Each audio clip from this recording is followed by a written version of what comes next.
la Vale. grabación. Digo, les propongo que comencemos, porque bueno, ya son 9:18, o 7, perdón, 7:18 para mí, 6:18 para la gente en Venezuela. Y Y 5 y de todas 18 para maneras, la gente en Colombia. Que está Colombia. Danitza, ¿Hay alguien? bienvenida. Ah, Danixa, bienvenida. ¿Cómo están? ¿Todos y todas me consiguen oír bien ahora? ¿Los problemas Sí, de hola audio? ¿Sí? compañeros, buenas tardes. Qué chévere Bienvenida, saludarlos. Hace rato no igualmente. me podía conectar, hemos tenido cruce de agendas y no había sido posible conectarnos hoy. Bueno, bienvenida, Danixa. Bienvenida. Bueno, me alegra, Gina, que se esté escuchando perfecto.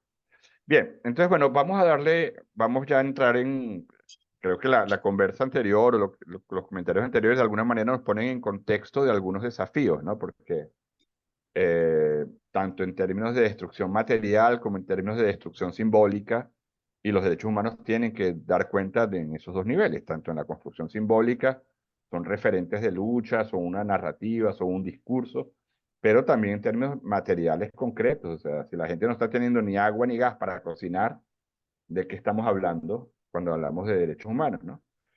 Sino exactamente de eso, y no por un asunto solo de acceso al alimento, sino la estructura material o forma de organización socioeconómica que inviabiliza el acceso a esas condiciones materiales. O sea, y ahí ya coloco un asunto que creo que va a ser importante, si no en la clase de hoy, lo trabajaremos en la clase pasada, y es que cuando pensamos en derechos humanos no podemos quedarnos solo en el términos del acceso al bien, sino de la estructura social que posibilita el acceso al bien. Y ahí el debate sobre racismo, capitalismo, patriarcado tiene que aparecer, porque no es solo el acceso al bien, sino el que creemos formas de organización social y política y económica que hagan posible que todos y todas tengamos acceso a los bienes necesarios para la vida. Digamos, un discurso más en términos estructurales. Pero bueno, a ver, recuperando un poco la conversa. Si ustedes recuerdan, esta es nuestra tercera clase de 5 clases. Esta es nuestra tercera clase. En la primera clase, solo para ponernos un poco en el marco del hilo argumentativo del curso, en la primera clase nos centramos más en el debate sobre qué entendemos por pensamiento crítico. En la clase pasada nos enfocamos más en la crítica al pensamiento liberal. La idea hoy es avanzar bueno, ¿por dónde va entonces la propuesta del pensamiento crítico en temas de derechos humanos? Si hay alguna, ¿de qué estamos hablando cuando hablamos de derechos humanos, no? Y para eso les propusimos un par de preguntas, porque bueno, la idea del curso, el desafío de este curso, primero es que sea de construcción colectiva, y por eso queríamos decirle que nos alegra mucho su respuesta, nos alegra mucho cuando responden, aunque respondan tarde, vale decirlo, pero nos alegra mucho que respondan. Chévere, gracias, de verdad, fino. Pero no fino solo por un asunto de protocolo, sino fino porque la idea del curso, a lo que queremos que nos desafíe el curso a todos y todas, es a construir colectivamente conocimiento. Y eso solo es posible en la medida en que todos y todas participemos, ¿no? Y bueno, la estrategia de participación que pensamos entre una sesión y otra es esta de las preguntas y del chat. Pero claro, entonces les animamos a que eso se active más en este tiempito que nos queda. Y las preguntas estaban orientadas fundamentalmente a que cuestionar si derechos humanos sigue siendo o no un discurso, una construcción histórica, una narrativa o una construcción normativa también que ayude a, digamos, a orientar, a impulsar, a sostener las luchas o ya no lo es. Ustedes se acuerdan, en la clase pasada conversábamos que, bueno, hubo un tiempo en que el horizonte de la lucha estaba puesto en un discurso más bien como de la revolución. En Venezuela hubo una recuperación de ese discurso a partir del proceso eh, bolivariano, chavista, pero en general en el mundo el discurso, digamos, de la revolución fue sustituido por el discurso de los derechos. Fue lo que sirvió como de marco para orientar muchas de las luchas en los años 70, 80, 90. La Declaración Universal pudo haber sido del 48, los pactos internacionales del 60, pero realmente el discurso de los derechos comienza a agarrar más fuerza a nivel mundial en torno a los 80, por ahí. Entonces, bueno, la pregunta es si ese discurso sigue teniendo fuerza, sigue potenciando los procesos de lucha o no.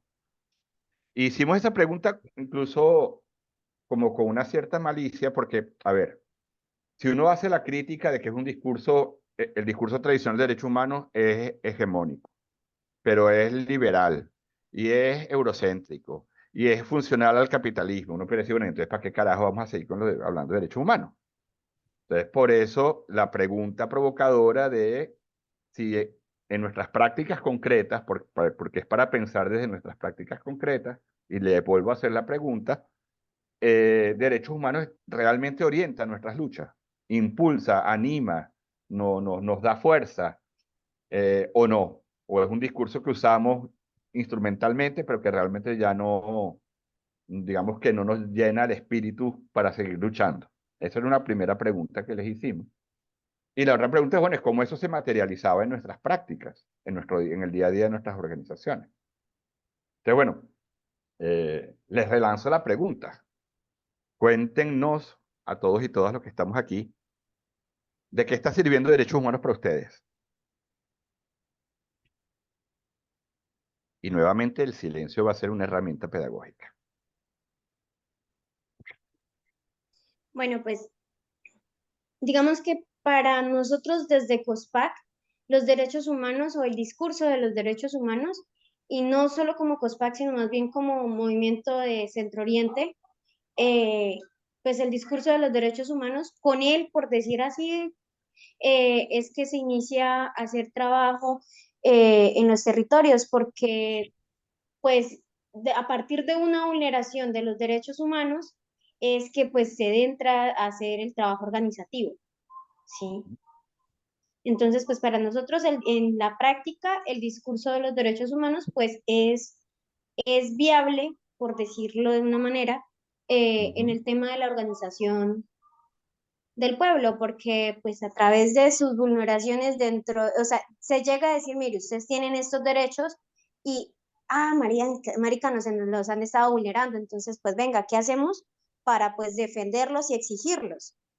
¿Sí? Entonces pues para nosotros como Centro Oriente ha sido pues muy bueno, o sea, se sigue implementando, por decir así.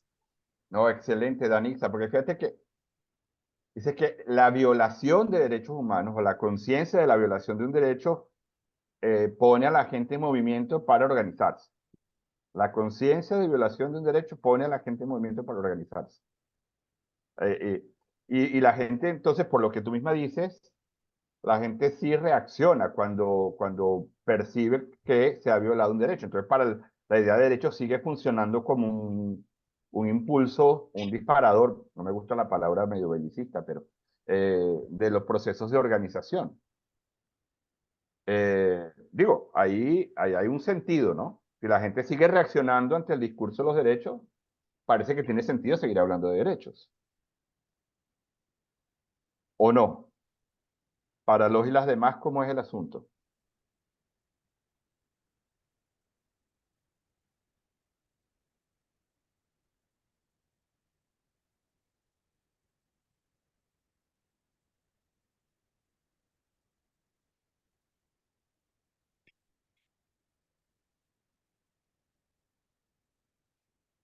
Rosa. Sí, yo también quisiera contribuir porque es una pregunta que genera incluso una evaluación, pues una revisión interna de lo que estamos desarrollando en nuestras organizaciones. Yo creo que por ahí eso también lo que quería compartir porque lo valoro mucho y de hecho creo que eso debe ser una constante en nuestros movimientos. Y también para nuestras vidas, pues porque en la militancia también es una constante preguntarnos frente a qué yo estoy actuando, frente a qué o qué me motiva a continuar generando espacios con compañeros, compañeras. Entonces, bueno, definitivamente para nosotros sí representa un motivador, y ahí como lo colocaban, era como un ánimo, ahí está el adjetivo, ¿no? En la pregunta, entonces más allá de que sea una motivación, yo creo que es como esa sensación o ese despertar que nos da la conciencia al momento de encontrarnos frente a la mirada de esa necesidad que estamos urgentemente pidiendo luego a gritos. Entonces, sí, hay una sensibilización en el tema de hablarnos de derechos, pues, o sea, cuando yo siento que tengo oportunidad de poder conquistar esa necesidad o solventar esa necesidad, entonces estamos frente a un discurso de derechos que aún nos está moviendo, ¿no? En los movimientos. Ahora, cuando se profundiza también, entendemos que, bueno, para nosotros y en la JOC ha sido que luego nos encontramos frente a estas contradicciones que el mundo nos va generando, nos presenta. O sea, está bien, tenemos derechos. Cuando ya nos ocupa nuestra mente y este asumir y esta conciencia de que tenemos derechos, luego entonces estamos confrontados frente a, ok, pero ¿quién realmente puede entonces ser parte de esta conquista que quiero, ¿no? Que quiero en colectivo alcanzar. Entonces ahí ya luego entonces el discurso de derechos se va a otro, digamos como a otro nivel, porque ya no es una situación consciente del grupo, que estemos allí transformando pues esa o desarrollando, descubriendo, sino también que nos enfrentamos a estos discursos que entonces recibimos de parte de los que están, digamos, formando parte de estas situaciones y realidad. Entonces, luego ahora es pensarse en cómo los otros están mirando el tema de derechos, cómo el otro, la otra, en otros movimientos, en otras situaciones, se lo están pensando, se lo están necesitando y ver si eso realmente tiene sentido para nosotros como derecho y cómo lo está viendo los demás, ¿no? Entonces yo creo que si aún permanece, creo que eso incluso es justamente ese impulso que nos da porque es descubrir que necesitamos algo, necesitamos cambiar, transformar algo. Y entonces, pero creo que hay un desafío y es ese, o sea, luego es enfrentarnos ante, ok, yo quiero esto, pero frente a lo que otros están ofreciendo o diciendo, ¿será que eso realmente responde a esa necesidad que tengo? Entonces Ujú. allí es donde creo que está como que la cosa se tranca, ¿no? Pero eso nos permite evaluar, entonces si yo estoy pidiendo esto, pero me están diciendo que no es así o que esto es lo que hay, entonces, ¿qué es lo que realmente necesito pedir o solicitar o luchar, ¿no? Entonces yo creo que allí está como ese desafío que es bastante grande, ¿no? Chévere, Rosa. Danitza, levantaste la mano, no sé si fue por error. Sí, es que lo que la compa estaba mencionando me recuerda un poquito hacia el 2021, cuando estábamos en movilización acá en Colombia, que Ujú, mencionaba, se escuchaba mucho el discurso de dónde están los derechos humanos de la policía, ¿sí? ujú. También es cuestión de pues saber manejar no saber manejar el discurso, sino más bien conocer sobre el tema y pues saber que el único que es vulnerador de derechos humanos es el Estado, ¿sí? Y que si digamos en el caso particular de los derechos humanos de la policía, pues si hacen parte del Estado, no tienen como tal derechos humanos, tienen otros derechos distintos a los de un ciudadano normal, ¿sí? Entonces, pues acá ha sido un poco ese debate respecto a Sí. lo que la compañera mencionaba de quiénes tienen o no quiénes tienen derechos humanos. A ver, Danitza, yo creo que igual vale la pena aprovechar para decir que los policías, también siendo humanos, tienen derechos, incluso tienen derechos vinculados al mundo del trabajo, tienen derecho a prestar sus servicios dentro de determinadas condiciones, o sea, sí tienen derechos. Es verdad que en la teoría liberal de los derechos humanos, el único que viola derechos es el Estado y los policías actuando en cuanto policías actúan como Estado y son por tanto potenciales violadores de derechos humanos. Pero ellos en cuanto a seres humanos tienen derechos, sí, y de hecho buena parte de la lucha, incluso en Venezuela, con la Comisión Nacional para la Reforma Policial y con todo el proceso de reforma policial que se impulsó, lo que se intentó fue rescatar que también los policías tienen que tener aseguradas determinadas condiciones, incluso para prestar el servicio policial. Por ejemplo, cuando por un problema de equipo, por un problema de organización o por un problema de diseño de estrategia, el policía es puesto en una condición de riesgo, se le está violando su derecho en cuanto ser humano. ¿Entiendes? Entonces ahí hay que diferenciar la función policial del policía ser humano que también tiene derechos laborales y tiene derechos humanos en general.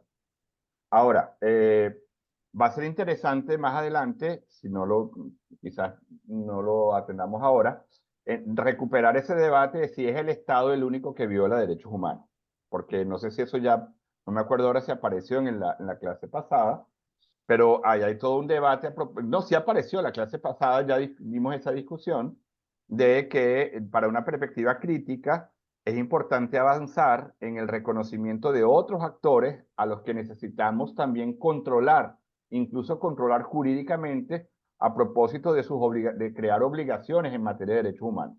Claro que eso tiene que ser hecho, estamos hablando concretamente de las empresas transnacionales. De hecho, en el seno de Naciones Unidas se está desarrollando todo un debate a propósito de las obligaciones de las empresas en materia de derechos humanos. Claro, me acuerdo que Marta Lía decía, bueno, pero eso tiene que ser hecho de tal manera que no sea interpretado como una rebaja en los estándares de las obligaciones del Estado. Y estamos totalmente de acuerdo con eso. El Estado no debe ceder en sus obligaciones, debe mantener, y el Estado, con el Estado siempre tendremos que tener cuidado porque acumula mucho poder, pero también es cierto que desde una perspectiva crítica, otros actores sociales, como pueden ser las empresas, acumulan tal poder que también requieren ser democráticamente controlados, incluso en la perspectiva de derecho. Y ahí se está avanzando, por ejemplo, con el tema de las cadenas globales de producción y cómo eso puede estar significando violaciones de derechos por parte de las empresas, porque pueden estar con el cuento de la tercerización. Ah, no, yo, Inditex, por ejemplo, la gente de Sara. Ah, no, yo no violo derechos porque eso lo violó fue una compañía ya que yo contraté en Bangladesh para, y ella es la que le está negando los derechos laborales a las trabajadoras, a los trabajadores. No, no, disculpe. Por los acuerdos de empresa y derechos humanos, lo que se está estableciendo es que usted también es responsable por las violaciones que cometen las compañías que usted terceriza. Entonces es importante ver esas construcciones, porque son construcciones en materia de derechos humanos donde estamos reconociendo que además del Estado, y voy a insistir en eso, no significa bajar las obligaciones al Estado, no significa ceder en materia de obligaciones para el Estado, pero sí, si para hablar de derechos humanos estamos hablando es de los problemas de asimetría de poder en nuestra organización social, esos actores acumulan tanto poder que efectivamente pueden terminar creando condiciones de vida indignas y por tanto necesitan ser controlados democráticamente. Las empresas transnacionales es el ejemplo más claro en este momento. ¿Ok? Ha pedido la palabra Nelson, después Marcos y después, no sé si Danix. Danix es que levanta la mano y la baja muy rapidito, entonces nunca me quedo con la duda de si realmente la estás levantando o no. ¿No vieron una réplica así muy pequeñita a lo que su merced estaba mencionando?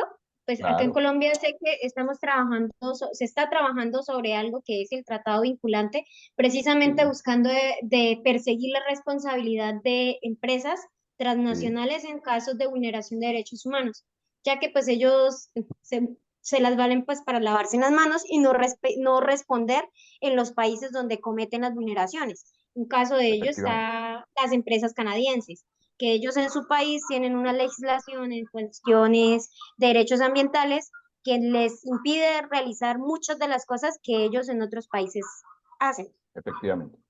Hasta ahora se ha logrado avanzar en una regulación a nivel de la Comunidad Europea, de la Unión Europea, impulsado o inspirado mucho en la regulación francesa. Pero en la mayor parte de nuestros países, bueno, es interesante que Colombia está avanzando en ese sentido, pero en la mayor parte de nuestros países todavía estamos altamente vulnerables en relación a la actuación de las empresas. Y un discurso liberal que solo identifica obligaciones jurídicas en materia de derechos humanos para el Estado inviabiliza que esa lucha vaya adelante, porque necesitamos abrirnos a esas otras obligaciones de terceros, de otros sujetos, que es, por ejemplo, el caso de las empresas transnacionales, por poner un ejemplo concreto. Melson Marcos. Sí, buenas tardes. Bueno, como siempre, eh, el diálogo acá, las orientaciones, Manuel, son muy motivadoras, pues. Eh, las cosas que a veces nos cuesta entender, acá vemos que se desarrollan de una forma muy amena. En relación a la pregunta, que como decía es muy provocativa, pues, eh, yo digo que el tema de la reivindicación de los derechos como motivador para las luchas siguen vigentes, pues. Creo que en una sociedad donde impera la sociedad capitalista de mercado, que su naturaleza es negadora de los derechos. Hay ciertos avances, pero vemos que esos avances retroceden de forma drástica, producto de los retrocesos, de los flujos, reflujos en la sociedad. Eh, Manuel hablaba por ejemplo, la situación de Ecuador. Vemos cómo no respetan en absoluto, pues, las normas internacionales más básicas, incluso todo, incluso con la tolerancia, por llamarlo de alguna manera, de los organismos internacionales, de la prensa internacional, que si fuese otro país, caso Venezuela, ya hubiese sido un escándalo mundial, pues. Y para mayor agravante, como decía Manuel, eso implica pues que el gobierno colombiano denuncia a México, el mundo al revés. Entonces, en un sistema capitalista, eh, siempre va a ser negador de los derechos. Fíjense ustedes. En el caso venezolano, por ejemplo, eso de las reivindicaciones, cambios sociales, de la responsabilidad de las empresas. ¿Qué han hecho las empresas? Se han descolocado del país. Es decir, se han ido a otros países que brinden mejores condiciones jurídicas. En caso acá, por ejemplo, Brava, que abandonó la empresa y dejó a todos los trabajadores fuera. Está pasando con la empresa Procter Gamble, ¿ves? Que en el fondo no es que no sea rentable, sino es que dado el María avance Ángel, en el disculpa, derecho. tienes tu micrófono abierto. Si puedes cerrarlo para no tener ruido de fondo, te agradecemos. María Ángel. Ajá, disculpa, Nelson. Dado el avance de los derechos y la conquista y el reconocimiento de los derechos, por ejemplo, en este caso de los trabajadores, las empresas transnacionales van y se descolocan. Y en unos países con una economía tan débil, dependiente, genera unas controversias duras, muy duras. En el caso venezolano, por ejemplo, tenemos una normativa extraordinaria desde el punto de vista laboral, pero que no se cumple. No se cumple porque en la realidad es muy compleja, porque las empresas presionan bastante, y descolocarse a un Estado, descolocarse empresas tan importantes como esta que generan empleo, eh, hay una presión a los Estados. Sí. Entonces vemos pues que el reivindicar los derechos va a ser una permanente nuestra. Ahora entendiendo que en el sistema mismo es negador de los derechos. Y lo digo así porque si hablamos de derechos humanos, es igual en todo estado, en todas condiciones políticas, en realidad vamos a ser funcionales para cualquier sistema. Y eso hay que tenerlo mucho cuidado. Por eso le digo que eh, el discurso de derechos humanos o la apuesta de derechos humanos está enmarcado en algo superior, en algo que en conjunto con la sociedad, con otros actores, con otras apuestas, tiene que promover lo que podría ser un mundo diferente. Pero obviamente en la sociedad capitalista va a ser constante esa situación. Hablabas, por ejemplo, Nelson, de te la pido que policía. vayas redondeando, por favor, la intervención para poder darle la palabra a otros compañeros y compañeras, ¿sí? Sí. Ok. Sí, culmino con esto. Los países capitalistas en su crisis cíclica, tienden a flexibilizar las relaciones laborales para resolverla con los trabajadores. Y eso lo vemos permanente. Bueno, muchas gracias, Manuel. No, gracias a ti por la intervención. Fíjense, tanto Nelson como Rosa, como la propia Danixa, ya te doy la palabra, Marcos, recuperan un debate que ya habíamos dado en la jornada pasada y que de alguna manera efectivamente responde a la pregunta, porque uno dice, bueno, pero ¿por qué seguir hablando de derechos? Pero el hecho es que la gente sigue hablando de derechos. O sea, uno pudiera decir, bueno, tengo tal crítica al discurso liberal y tal crítica a la implementación de los derechos, pero el hecho es que cuando la gente lucha y sale a la calle y protesta, el discurso de los derechos se hace presente. Los términos en los cuales reivindica sus demandas es en términos de derechos. El movimiento de pobladores sigue hablando del tema del derecho a la ciudad las mujeres siguen hablando de derechos, los indígenas siguen hablando de derechos, el movimiento negro sigue hablando de derechos, el movimiento LGBT sigue hablando de derechos. Entonces, claro, decíamos y mantenemos que sería un contrasentido, un pensamiento crítico que en lugar de fortalecer los procesos de lucha, los fragilice, los debilite. Por el contrario, la idea sería, bueno, cómo acompañar esos procesos de lucha para fortalecerlos, para realmente animarlos. Entonces no tiene sentido, no, pero dejar de hablar de derechos. Lo que sí, y ahí la preocupación de Rosa, es decir, el problema es que a veces cuando cuando vamos más allá del discurso y comenzamos a conversar con otros compañeros y compañeras, vemos que lo que se está entendiendo por derechos puede no ser, puede que estemos hablando de cosas distintas. Y ahí entra todo el tema de la concepción liberal, que es la concepción hegemónica y que a veces no nos ayuda a ponernos de acuerdo, ¿no? Pero efectivamente, por eso el planteamiento, por ejemplo, de un curso como este, que es avanzar en un debate sobre qué se entiende desde el pensamiento crítico, y ahí ya ustedes mismos lo están planteando. Desde el pensamiento crítico, lo que entendemos por derechos humanos son procesos de lucha por derechos, por condiciones de vida digna.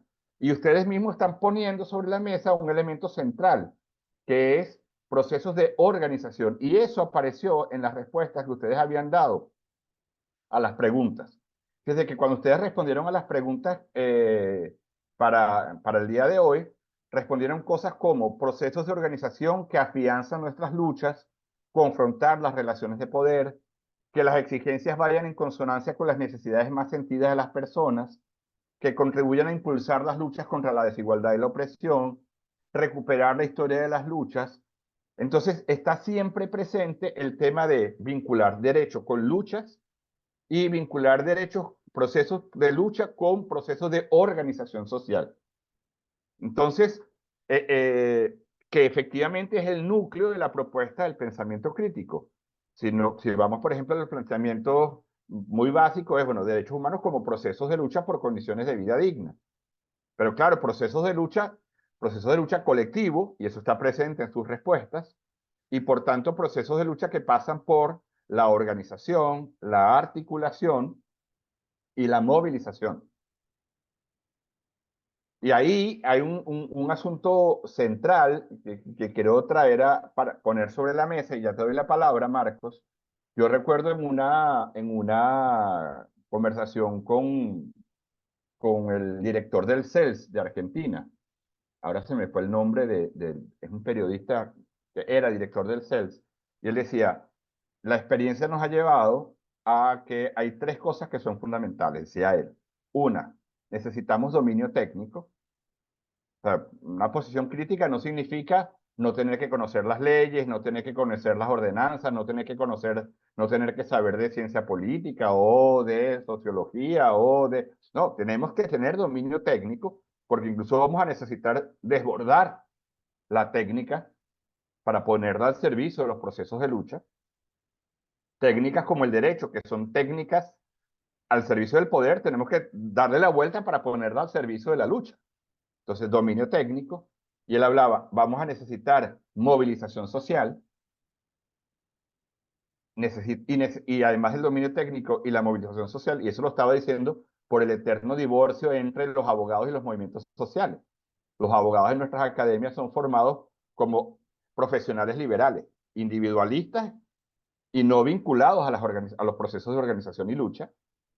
Y él pone un tercer elemento, y vamos a necesitar articulación política. Porque mucha movilización social sin articulación política también va a ser una limitación a la hora de concretar propuestas. Y en eso de la articulación política, ustedes mismos lo decían y Rosa lo ponía, la dificultad que a veces tenemos entre movimientos sociales de ponernos de acuerdo. Porque incluso a veces las disputas entre movimientos es muy fuerte. Entonces, el movimiento sindical que reproduce lógicas patriarcales y que no dialoga con las feministas. Y las feministas de determinadas posiciones que no dialogan con el movimiento LGBT. Y el movimiento LGBT con determinadas lógicas que no dialogan con el movimiento negro. Entonces, experticia técnica, movilización social y articulación política. Y articulación política no solo con las instituciones del Estado y no solo para organizarnos políticamente, si quieren para tomar el poder, si ustedes quieren, pero incluso una cosa mucho más básica, para ser capaces de dialogar entre movimientos sociales. Y esto tiene que ver directamente con derechos humanos. ¿Cómo vamos a llevar adelante un proceso por transformar las estructuras de la sociedad si no somos capaces de ponernos de acuerdo a aquellos que criticamos a la sociedad? Son desafíos que se ponen muy claramente para una agenda de derechos humanos en perspectiva crítica. No basta la experticia técnica, sino está articulada a un movimiento colectivo, a una construcción colectiva, a una movilización social, pero eso tiene que también articularse políticamente, porque si no, no vamos a lograr concretar propuestas que se traduzcan luego, qué sé yo, en política pública, etcétera, etcétera. Marcos, habías levantado la mano. Disculpa que demoré en darte la Sí, palabra. buenas tardes. Fíjate, sin duda el término derechos humanos está presente en nuestra forma de organizarnos, ¿no? Y de fortalecer nuestras luchas. Lo que yo creo que, y por eso es la pertinencia de este espacio, es la manera como se concibe, ¿no? Es decir, porque a veces entramos en contradicciones con ONG famosas que ve al sujeto como simplemente un instrumento que recibe un beneficio, ¿no? Y que es la lucha, o sea, la acción de esa ONG para respetar o hacer respetar los derechos humanos de un sujeto que lo ve como objeto. Esa es la gran diferencia con la visión crítica de cómo vemos las organizaciones sociales que se construye a partir de acciones concretas y de luchas concretas, el concepto bueno, la visión crítica de derechos humanos. De hecho, no hablamos tanto de derechos humanos como concepto, sino hablamos de luchas, ¿no? Luchas, acciones transformadoras y no tanto de nuestras acciones defender derechos humanos, sino, bueno, nuestras acciones son colectivas que buscan transformar realidades concretas y que esas realidades tienen que responder al tema de vivienda, salud, trabajo y otro conjunto de cosas, pues, ¿no? Entonces yo creo que en ese sentido es la visión diferenciada que tenemos y que hace, yo creo que de la experiencia organizativa de la que vengo, está vinculada fundamentalmente al tema clasista, ¿no?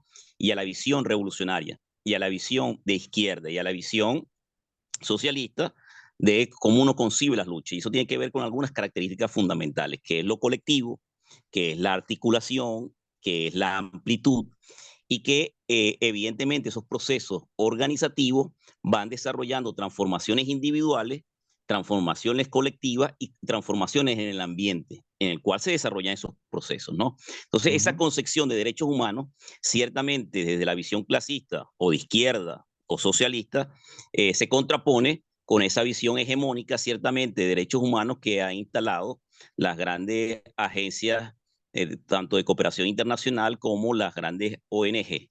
Y yo creo que entonces esa lucha no la hacemos doble, ¿no? Contra la estructura capitalista neoliberal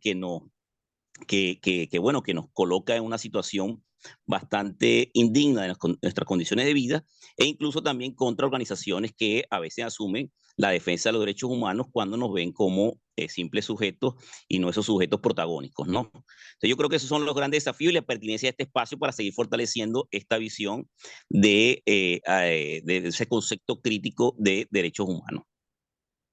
Excelente, Marcos. Fíjate que eso que comentas estuvo muy presente en los debates que dimos en Bogotá, porque ya había aparecido en el proceso de preparación para el encuentro de Bogotá.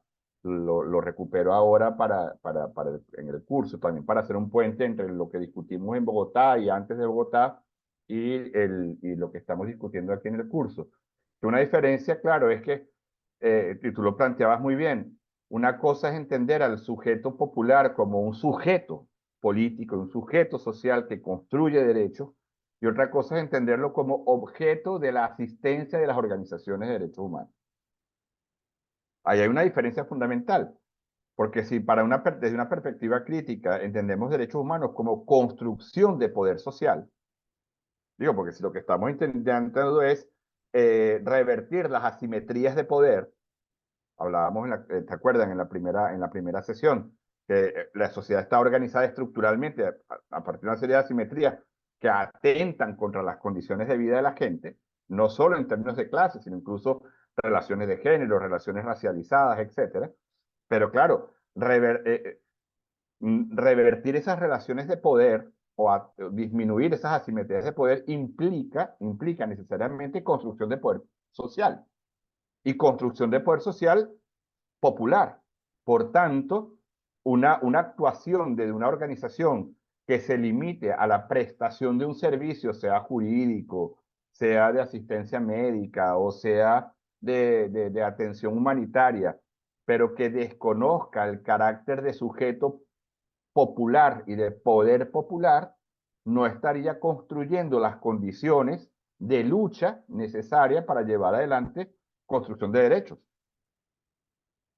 Porque entendemos derecho como procesos de lucha por condiciones de vida digna, pero desde una condición de reivindicación y reconocimiento. Incluso fue muy lindo en las respuestas que dieron algunas, no recuerdo quién dio, hablaba incluso del tema de la autoconfianza, o sea, del reconocimiento. Hay un proceso de autorreconocimiento en el proceso de lucha. Hay un autor que insiste mucho en ese componente, que es Helio Gallardo. Helio Gallardo va a insistir mucho en el tema de la autoestima. Como el proceso del autorreconocimiento del sujeto, tanto personal como colectivo, en cuanto sujeto de poder. Y eso es algo que se construye al interior de la lucha. Eso no es algo no es un asunto de convencimiento abstracto. Entonces, claro, ¿en qué medida nuestros procesos de lucha se dan de tal manera que incluso acompañando otros colectivos o acompañando colectivos que han sido víctimas de violaciones a sus derechos realmente apoyamos ese proceso de construcción, por poner los términos de ellos, de autorreconocimiento y autoestima? Porque eso es lo que va a permitir construcción de sujetos populares. Y ahí incluso valdría la pregunta típica, manejada mucho tiempo, bueno, ¿cuál ha sido el saldo y de los procesos llevados adelante en nuestros países en los últimos años? ¿En qué medida han favorecido en Ecuador, en Colombia, en Venezuela, la configuración de un sujeto social, de una cultura política, de una cultura de lucha que reivindique el autorreconocimiento y la construcción de poder popular, de conciencia de poder popular? Pero ella hablaba era de conciencia de poder, no de empoderamiento, sino de conciencia de poder. Bueno, ¿en qué medida hemos construido procesos de conciencia, de construcción de conciencia de poder, individual y colectivo? Porque eso va a ser central a la hora de hablar de procesos de lucha. Marta. Sí, Manuel, yo también, como han dicho las compañeras y los compañeros que me precedieron, me parece que es una pregunta muy chévere, ¿no? Porque efectivamente implica como un proceso de reflexión, como que podría salir rápido, pero que realmente puede dar lugar como a unas reflexiones muy profundas, ¿no? Yo creo que lo que yo quisiera aportar es que creo que finalmente hay que enmarcar la lucha o el discurso de los derechos humanos en una lucha que es mucho más amplia, ¿no? O en todo caso yo lo planteo desde allí, ¿no? Es una lucha muchísimo más amplia, es una lucha por la construcción de un mundo más justo, de un mundo digno para todos y para todas, un mundo en donde, digamos, todas las estructuras históricas de opresión, que sabemos que no es solo la económica, sino como tú ya lo mencionaste también, es la opresión de raza, es la opresión de género, ¿no? Pues finalmente puedan ser transformadas, ¿no? Y yo creo que eso es lo interesante también del marco de los derechos humanos como una herramienta que nos permite o que nos posibilita dar esas batallas, ¿no? Es una herramienta más que nos permite sumar a esa lucha estructural. Y en eso además hay una diferencia fundamental con el discurso liberal, y es que el discurso liberal, digamos, no atiende a esas estructuras, sino que de hecho hace parte y responde a esas estructuras, mientras que la visión crítica, digamos, sí se preocupa por visibilizar la manera en que el sistema económico, político y social contribuye a esas violaciones de derechos humanos, ¿no? Y respecto al tema de los derechos, entendido como, claro que se entiende por derecho, ¿no? El derecho entendido como ese, que tú también lo planteabas, digamos, y que es aquí todo ese proceso que yo creo que, por supuesto, muy alimentado por los abogados y las abogadas, pero que también tiene mucho asidero en el imaginario de nuestro pueblo, y es que es el reconocimiento jurídico, ¿no? Entonces, o el reconocimiento normativo de un determinado derecho. Y aquí también encuentro yo un aporte muy interesante de la teoría crítica, en el sentido que el reconocimiento jurídico o el reconocimiento normativo de un derecho es importantísimo, pero al mismo tiempo plantea que no todos los derechos están reconocidos normativamente y no por ello dejan de ser derechos, y además plantea que el reconocimiento normativo no es suficiente, ¿no? Entonces el reconocimiento normativo, digamos, incorpora, la teoría crítica incorpora de la teoría liberal, que el reconocimiento normativo de un derecho, por supuesto que es importante y luchamos por ello, pero también entendemos que los derechos no se configuran únicamente por su reconocimiento normativo, sino por su vinculación con la lucha por una vida digna para todos y para todas, ¿no? Y también además denuncia la teoría crítica que el reconocimiento normativo en sí mismo es insuficiente, porque como lo planteaba también muy bien Rosa, puede pasar que el derecho existe, o también lo decía Nelson, el derecho existe. Tenemos en Venezuela, por ejemplo, una de las leyes o legislaciones laborales más progresistas del continente, y sin embargo en este momento tenemos un salario mínimo de $3 al mes, ¿no? Entonces vemos cómo finalmente el reconocimiento no es suficiente, aunque sí la existencia de ese reconocimiento otorga unas mayores garantías para su exigibilidad, ¿no? Bueno, ya eso era todo lo que quería compartir. No, perfecto, Marta. Yo solo insistiría en que efectivamente para la perspectiva, para un pensamiento crítico en derechos humanos, sin duda las garantías jurídicas van a ser importantes, porque al fin y al cabo bueno, estamos en un Estado liberal burgués en el cual el derecho, que es un derecho burgués y liberal, pero es la forma, es una herramienta en el juego de poder. Y por tanto sería irresponsable no hacernos cargo de eso. ¿Qué vamos a hacer con el derecho y qué vamos a hacer con el Estado? Usted puede no estar de acuerdo con el Estado, pero el Estado está ahí, va a seguir ahí. Usted puede considerar que este derecho es una mierda, sí, pero el derecho está ahí y va a seguir funcionando como herramienta de poder. ¿Qué hacemos con él? Nos lo apropiamos, lo transformamos, hacemos un uso alternativo del derecho, creamos un derecho alternativo. ¿Qué hacemos con el derecho? Ahora, lo que es cierto, y ustedes con esto no estoy diciendo nada nuevo, sino para reafirmarlo, es que siendo el derecho un instrumento, puede estar al servicio de los procesos de transformación social o puede estar en contra de los procesos de transformación social. Va a depender de cómo él sea apropiado, viabilizado. Pero lo que queda clarísimo es que siendo muy importante el instrumento de derecho no es suficiente. Y por tanto, hablar de derechos humanos más allá, además de hablar de garantías jurídicas, implica necesariamente, desde una perspectiva crítica, la preocupación por pensar estrategias que permitan construir garantías políticas, garantías socioculturales y garantías económicas. Porque no es lo mismo defender derechos en el marco de la democracia que sin el marco de la democracia.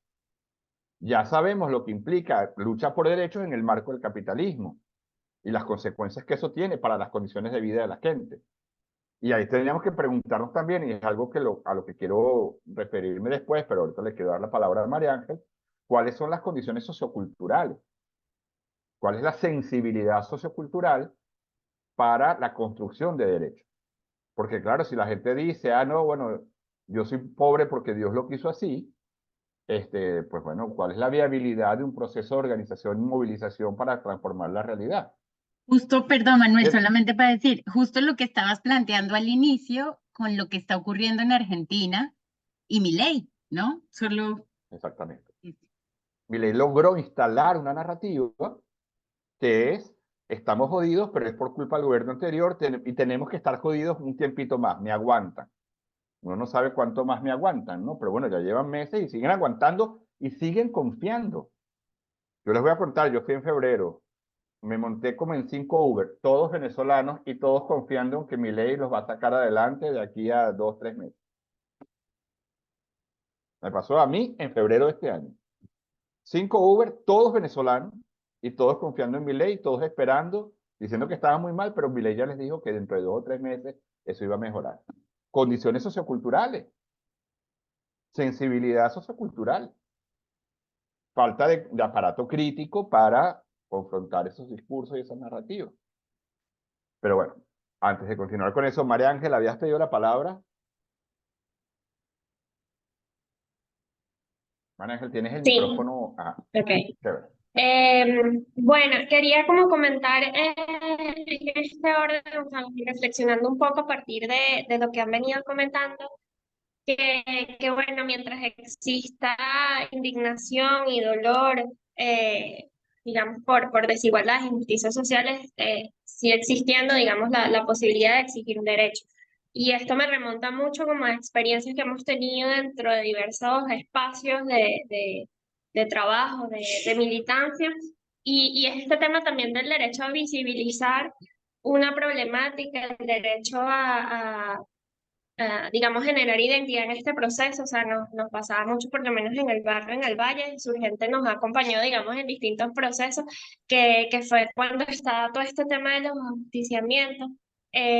Recuerdo un joven bueno, la familia estaba muy desesperanzada y la posibilidad de partir de esa indignación y visibilizar la situación generó en esa familia muchísima esperanza y la necesidad también de formarse, de proponer, etcétera. Y no fue un caso aislado, sino que también nos pasó con niños y niñas y adolescentes en situación de calle, alta permanencia, que ellos veían cómo eran víctimas de injusticia por parte de la policía, de las personas, etcétera, y también era algo que los animaba de alguna u otra forma a plantear las problemáticas y a tratar de buscar soluciones, al igual que cuando estuvimos con población de trabajadoras sexuales.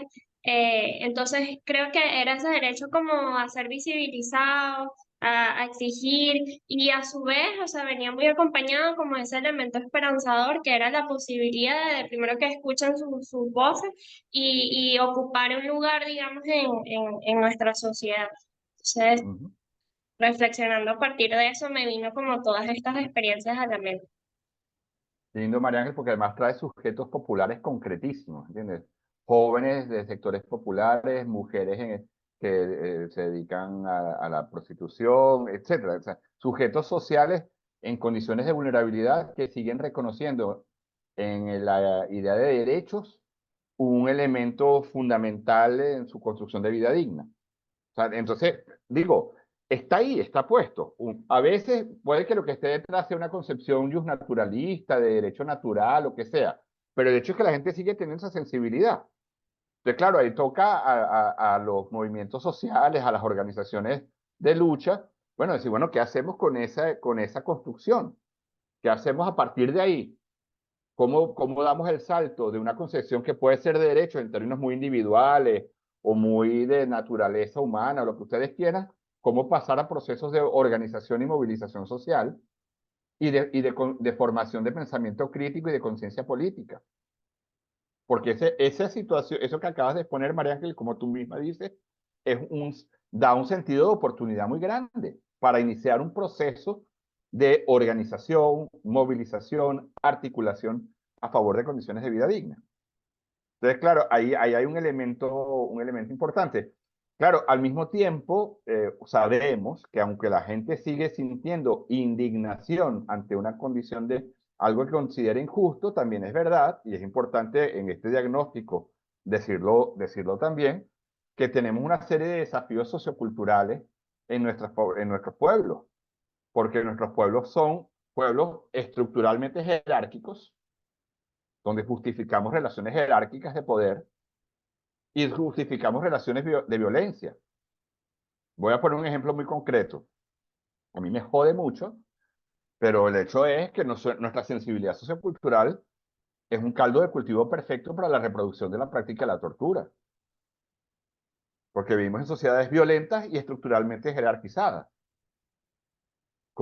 Eso es el caldo de cultivo perfecto para que nuestras instituciones de seguridad se mantengan.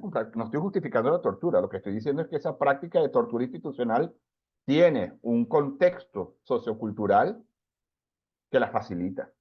Nuestras escuelas justifican la violencia, nuestras familias justifican la violencia, nuestras iglesias facilitan la violencia. No solo la facilitan, la legitiman.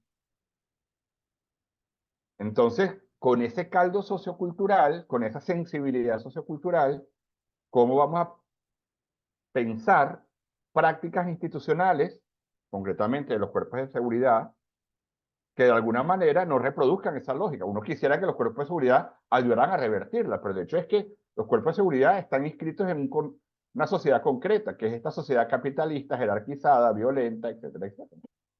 Entonces, fíjense el desafío, y por eso hablamos de la importancia de construir garantías también en el ámbito sociocultural, no solo jurídico, no solo político, no solo económico. Thais.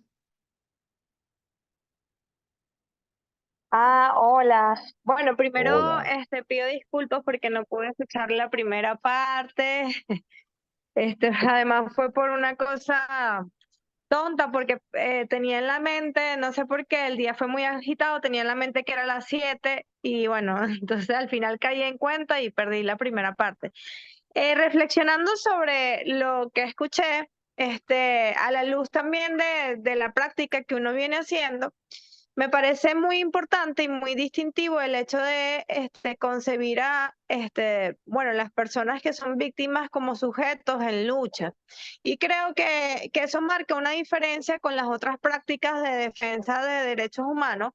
Por ejemplo, en el caso de los trabajadores presos, es muy importante, o sea, la participación activa de los familiares e incluso de la misma persona detenida, como sujeto que estando ahí en la cárcel puede definir, puede tener un criterio, puede plantear cosas en comunicación con sus familiares y por parte de los familiares, pues la idea es que sean ellos los protagonistas y que hagan la lucha, no es que son un sujeto que se concibe como víctima y que un comité les atiende, ¿no? Y eso marca una diferencia con, bueno, otras prácticas como por ejemplo uno ve Provea u otras organizaciones de derecha, donde las personas detenidas son un número sencillamente. Y como que no hay una historia fuerte detrás, no hay una participación de los familiares y al final incluso vienen siendo un instrumento en, digamos, la batalla política, en muchos casos, o bueno, por lo general, contra el gobierno, con una agenda que es propiamente contra el gobierno, pero que entonces la agenda no es la libertad o los derechos de esa persona que esté siendo víctima, ¿no? Bueno, nada, eso lo vemos acá, digamos, a la luz de la práctica. Y también otro elemento que creo que pasa mucho por el tema cultural, que es que nosotros pensábamos, bueno, son decenas de víctimas de trabajadores que son detenidos injustamente, ¿no? Y entonces eso puede multiplicar la lucha o, digamos, aumentar la lucha porque hay mucho malestar, mucho descontento, pero en realidad son pocas las familias que dicen sí, vamos a luchar, porque claro, aquí estamos sometidos ciertamente a una condición de precariedad que tiene la gente sobreviviendo, eso marca mucho, pero también creo que es una cosa cultural de que la gente espera, bueno, de solucionar por la vía jurídica, o por otros medios la situación, y pues es muy difícil que se determinen a luchar, pues que tomen esa decisión. Nada, eso. Excelente. Muchas gracias, Thais. Fíjense, han ido apareciendo elementos en las distintas intervenciones que de alguna manera ya nos permiten como ir articulando distintas dimensiones y digo dimensiones, no digo ninguna secuencia temporal ni secuencia lógica, digo dimensiones que ocurren al mismo tiempo y que configuran una noción de derechos humanos desde una perspectiva crítica. Porque en primerísimo lugar, y hemos insistido desde las respuestas previas a la sesión de hoy y sobre todo en las intervenciones que hemos venido teniendo, la centralidad de las luchas sociales. O sea, no podemos pensar de derechos humanos en perspectiva crítica sin la centralidad de los procesos de lucha. Una segunda dimensión que ha venido apareciendo, y lo planteo para que sigamos en el debate y sigamos repensándonos, ¿no? Una segunda dimensión que ha venido apareciendo es el desafío digamos, del debate en el ámbito teórico, en el ámbito simbólico. O sea, porque, bueno, esos problemas que pueden significar las distintas concepciones de derechos humanos que se pueden tener, la concepción, o sea, o las distintas, los distintos marcos conceptuales que la gente tiene. Ah, no, es que eso le corresponde solo al Estado, o no, eso es un asunto que se va a resolver por la vía judicial, o los derechos son un asunto de la naturaleza, y entonces con determinada concepción de naturaleza. ¿Se acuerdan que ya desde la clase pasada veníamos hablando de esa disputa también en el ámbito? No digo que sea solo eso, digo que parte de la lucha por derechos es también una lucha en el marco conceptual, en el marco teórico, porque quien controla el discurso controla buena parte de nuestras maneras de aproximarnos a la realidad. Un tercer elemento que ha venido apareciendo es el elemento de la necesidad de construir garantías jurídicas, la importancia de la norma, de la ley. Entonces, la dimensión jurídica es fundamental, porque es una herramienta en el marco del Estado liberal burgués de la cual necesitamos hacernos cargo de alguna manera, ¿no? Un cuarto elemento que también ha aparecido es el tema de la sensibilidad sociocultural y la necesidad entonces de construir cultura de derechos. Y ahí todo el desafío de educación en derechos humanos. Y yo voy a colocar un quinto elemento que quizás no ha aparecido tanto, pero sobre que propongo que conversemos ahora. Quiero provocar la conversación en ese sentido, que es el término de, lo decía Marta de alguna manera, poder, y lo decía también creo que Rosa, podemos conquistar algo en la norma, pero eso no se traduce en la vida de la gente. El paso a la traducción en la vida de la gente tiene que pasar por algo tan concreto como política pública. Hablar de derechos humanos llevados a la práctica, de conquistas efectivas, digamos, de garantías reales, implica la traducción de que aquello que se conquistó en la norma realmente sea viabilizado, puesto en marcha, en el caso del Estado, a través de políticas públicas, que hagan que, estamos hablando de la eficacia y la efectividad jurídica. O sea, no solo de lo que se conquistó en la norma, sino que eso baje a la vida de la gente. Ahora, hablar de política pública es hablar de un montón de cosas de las cuales nos tenemos que hacer cargo. Porque, claro, no es hablar de cualquier política pública. Hay toda una construcción muy interesante que yo les sugiero. Lo que se consigue facilito en Internet. Ustedes ponen en Internet ganar derechos. Y es un libro del Instituto de Política Pública en Derechos Humanos del Mercosur. Ganar derechos, que es el enfoque de derechos humanos en la política pública. No solo que haya política pública de derechos humanos, sino que toda política pública tenga un enfoque de derechos. Fíjense, ahí incluso se refuerza el asunto. Y ahí el instituto, cuando hizo esa reflexión, muy de la mano de Víctor Abramovich, que era el director del instituto en ese momento, ellos identificaban algunos elementos que yo quiero traer aquí para el debate y proponerlo para la conversación con ustedes. Porque decía, hablar de política pública con perspectiva de derechos implica, por ejemplo, el principio de igualdad y no discriminación. Y ahí valdría la pena incluso para revisar cómo están siendo implementadas las políticas en nuestros países. Principio de igualdad y no discriminación, que incluye también las acciones afirmativas para que aquellas poblaciones más vulnerables para que podamos saldar deudas históricas con las poblaciones más vulnerables, ¿no? El tema de las cotas, por ejemplo, cotas para mujeres en las instancias de representación, cotas para personas negras, personas indígenas en las universidades, cotas para personas negras, personas indígenas, personas trans en los espacios, en los servicios públicos, o sea, para servidores públicos, cargos de servicio público. Pero bueno, principio de igualdad y no discriminación para orientar cualquier política pública.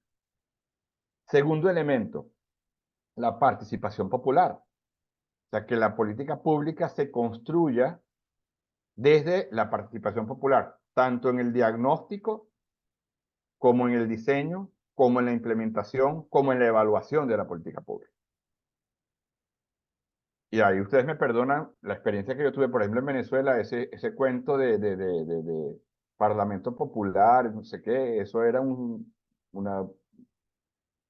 parapeto. Porque que de eso que se recogía en las consultas así en la calle, realmente luego se traducía en voluntad de implementación. Entonces tiene que ser hecha a través de metodologías de participación que hagan efectiva esa participación.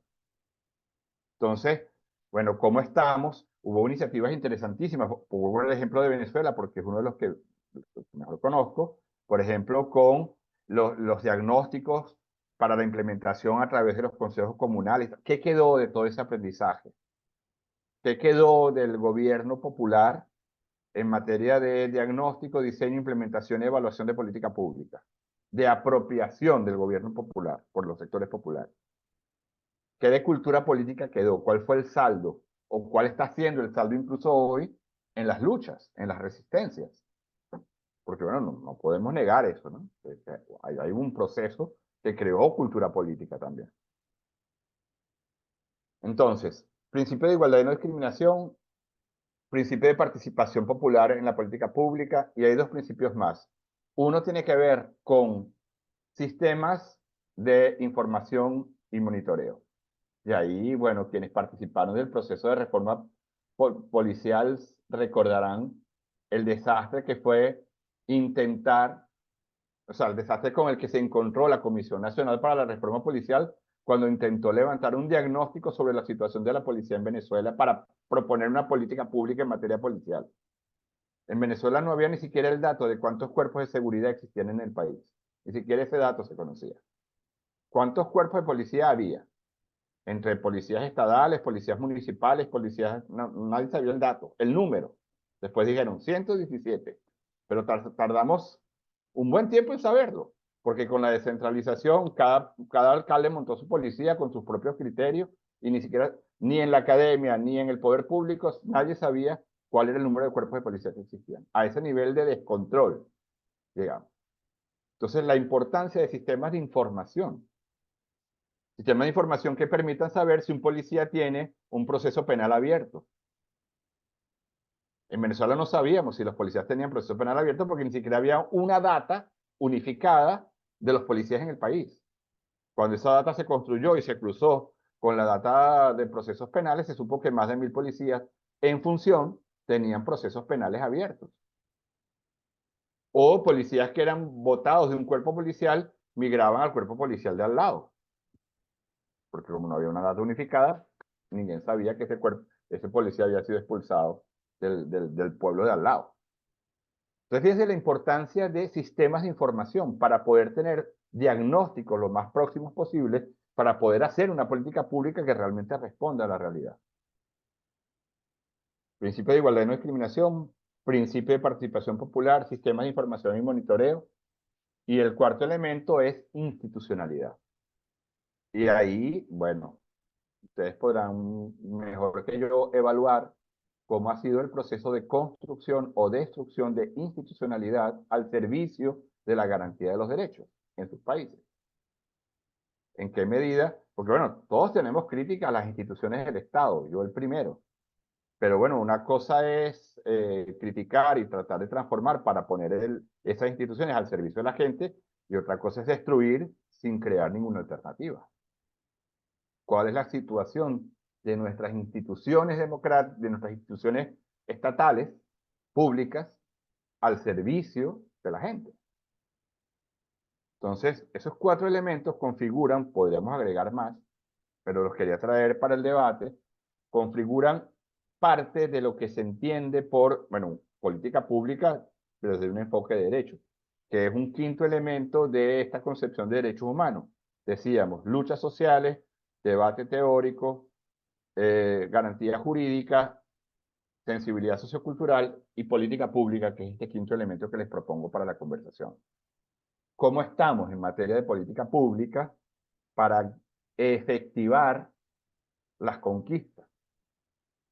Al fin y al cabo, una norma ayuda a garantizar, porque de alguna manera el Estado se compromete, pero esa norma luego tiene que bajar a política pública, porque si no, no cambia nada en la vida de la gente. ¿Ustedes cómo lo sienten? ¿Cómo lo ven? Julio, qué bueno escucharte. Bienvenido. Tienes el micrófono cerrado. Gracias. A ti. Gracias, disculpen que también me sumé tarde, ¿no? Pero creo que justamente se está tocando el punto clave, ¿no? De este tema, porque mucho del ordenamiento jurídico no es producto de las luchas sociales.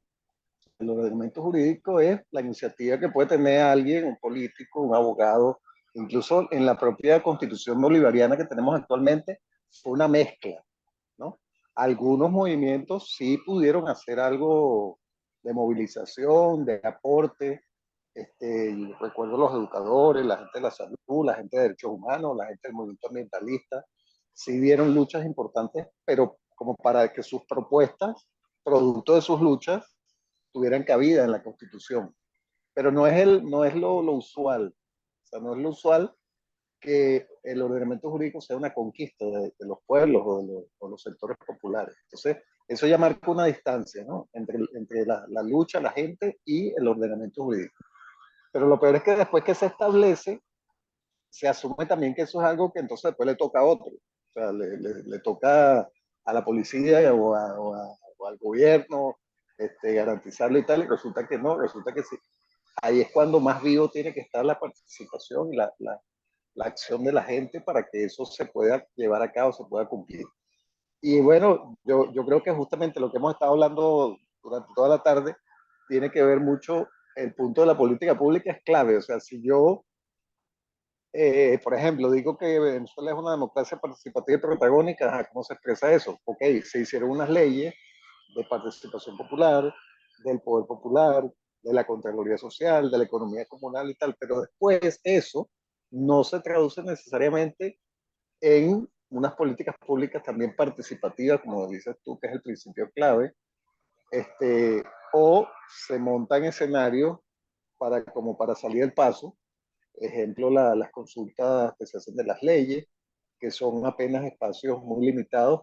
Y bueno, que no hay tampoco un proceso de formación de la gente. O sea, tenemos muchas organizaciones tuteladas que les cuesta trabajo como acceder a ese tipo de debate. O sea, asumen más bajo yo digo, el nuevo clientelismo que tenemos, asume simplemente una ejecución de una orden de operaciones, se habla ahora incluso, como una orden que surge de algún lado y se ejecute ya, pues, o sea, sin mayor debate. O sea, yo sí creo que hubo experiencias buenísimas y de hecho yo participé en alguna institución como la Escuela de Gerencia Social y otras más, incluso en lo que se hizo con la policía y todo eso, se hizo bastante trabajo en función de eso, pero no, nunca es suficiente lo que se haga. Incluso ahí el trabajo que se hizo de la Escuela de Derechos Humanos, de la Fundación El Padre Viva, Vive. etcétera. O sea, se ha hecho mucho, pero todo eso que se ha hecho no es suficiente, ¿no? Pero creo que cualquier proceso donde nos planteemos rescatar esto, tiene que poner el dedo en la llaga en lo de la política pública. Es decir, esta política, por ejemplo, de la cosa más elemental, no sé, la gestión de residuos, de desechos sólidos en la comunidad, en el municipio. O sea, cómo participó la gente allí, cómo efectivamente se está tomando en cuenta que no sea un problema solamente de que se beneficien unos cuantos de la recolección de desechos, cómo hacer para que efectivamente eso respete el ambiente, etcétera, etcétera. O sea, pongo un ejemplo como pudiera poner cualquier otro, pero definitivamente este aspecto es como bajar a tierra el asunto. Si yo quiero saber si se está respetando cualquier derecho, si se está garantizando cualquier derecho, tendría que mirar a dónde está la política que responde a eso. ¿Dónde está? ¿Dónde se siente? ¿Cómo participamos allí? ¿Qué aporte dimos? ¿En qué evaluación periódica participamos de esa política? Que es el otro punto, o sea, porque está el tema de la consulta para formularla, pero después está el tema de la evaluación para ver si está cumpliendo o no está cumpliendo lo que debe ser. Eso. Gracias. Totalmente de acuerdo, Julio. Incluso y agrega incluso participar en el debate sobre el presupuesto. Porque entonces armamos unas propuestas lindísimas y después no nos cuidamos a la hora en que se discute la ley de presupuesto. Y ninguna institución Claro, se la levanta. política incluye eso, debería incluir eso, claro. Porque no hay política, no hay plan si no hay plata. Exactamente. Y ahí a veces caemos ingenuos porque no cuidamos, no acompañamos el proceso hasta ahí, ¿entiendes? ganamos la ley, ya nos podemos ir para la casa, ¿no? Entonces después no cuidamos el reglamento, no cuidamos la construcción de institucionalidad, no cuidamos los procesos de formación de los servidores y servidoras de esa institucionalidad, no cuidamos claro, uno dice, carajo, pero ¿cuánto trabajo? Pues sí, pues es que todo ese trabajo es el que implica la defensa de derechos y la lucha por derechos. Y el tema del presupuesto es central. ¿Qué ganamos con que se formule, no vamos a crear no sé cuánto, pero después no hay, en el presupuesto no se traduce en nada? Bueno, pues eso no se traduce en nada en la vida tampoco, porque no llega hasta allá. Y lo que Julio planteaba incluso vuelve sobre el tema de la institucionalidad, en el tema de las instituciones de representación popular. O sea, si las leyes que tenemos ni siquiera responden a las demandas populares, bueno, uno tendría que preguntarse cómo está funcionando la cosa más básica de la democracia liberal, que es la representación. ¿Nuestros legisladores están representando la voluntad popular o no? ¿O están actuando con otras lógicas? Entonces, fíjense, volvemos al tema de la institucionalidad, de la institución y de las garantías, de la necesidad de garantías políticas para poder implementar derechos humanos. Entonces, bueno, si ya desde la propuesta de normas no hay un asunto de que realmente se esté traduciendo la voluntad popular, ahí, bueno, luego mucho menos cómo estamos realmente acompañando los procesos de construcción y monitoreo de la política pública para que esas normas se hagan efectivas, etcétera, etcétera. Pero estamos dando cuenta de la complejidad de por eso hablé de esas 5 dimensiones de derechos humanos.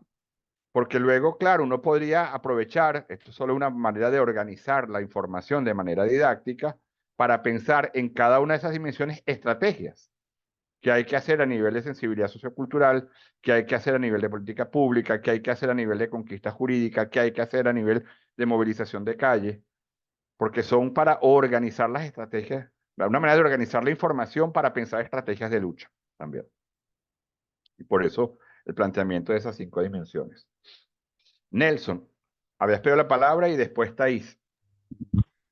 Sí, seré breve. Para mí es fundamental la participación en lo que sería verdaderas consultas a la población a la cual se va a dirigir una determinada norma. Porque puede ser que tengan los legisladores muy buenas intenciones. Por ejemplo, la semana pasada la Corenat tuvo un diálogo con la Comisión Permanente de Familia y de la Asamblea Nacional, y ellos hablaban pues de la importancia de la protección a los niños, niñas y adolescentes, porque la importancia de ello es la educación y la familia. Entonces nosotros decimos que formamos parte del escándalo de Simón Rodríguez, porque hablamos del trabajo de las infancias, cuando entonces no se trata de que las infancias, uno, no se les consulte y tampoco deben trabajar. Entonces se generó una controversia allí, pero bonita, pero un diálogo bien bonito. Pero fíjate que me di cuenta, puedo tener muy buena voluntad de generar una norma que desde mi mirada va a resolver algo, pero si no consulto, no voy a recoger. Fíjate tú, la mayoría de normas en materia de infancia parten es de la imputabilidad del niño. ¿Cómo bajo la edad? Porque son responsables de determinados delitos. Entonces, ahí sí decimos que pueden tener capacidad, pero no como capacidad para ser interlocutores válidos. Y se genera una discusión, fundamentalmente la participación de la población. Pues.